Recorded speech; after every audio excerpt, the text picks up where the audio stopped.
બાપુ સમજવા જેવા શબ્દો છે. માણસનું ભવિષ્ય છે ને એના સ્વભાવ અને વ્યવહાર ઉપર નિર્ભર હોય છે. બાકી આવડત અને મહેનત તો ચોરી કરવા આવેલા ચોરમાં પણ હોય છે. અને જો સંબંધો સાચવવા હોય ને તો સૌપ્રથમ આપણે આપણી જીભને સાચવવી પડે છે.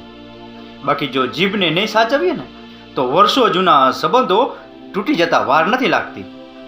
ક્યારેય એવું લાગે કે કોઈ આપણા ખબર કે વાવડ પૂછતું નથી તો ક્યારેય ચિંતા નહીં કરવાની, કારણ કે અહીં ખબર પૂછવાવાળા કરતાં ખબર ફેલાવવાવાળા વધારે છે. અને ક્યારે એવું પણ લાગે કે આ દુનિયામાં કોઈ આપણી સાથે નથી ત્યારે પણ ચિંતા નહીં કરવાની. બસ એક નજર ઉપર કરી લેજો, ઉપરવાળો હંમેશા આપણો જ છે અને આપણી જ સાથે રહેવાનો છે. અને એટલે જ કહેવું પડે છે કે આ સ્વાર્થી દુનિયાના અમુક લોકો સાથે સંપર્કમાં રહેવા કરતાં ઉપરવાળાના સંપર્કમાં રહેશું ને તો વધારે સુખી થશું.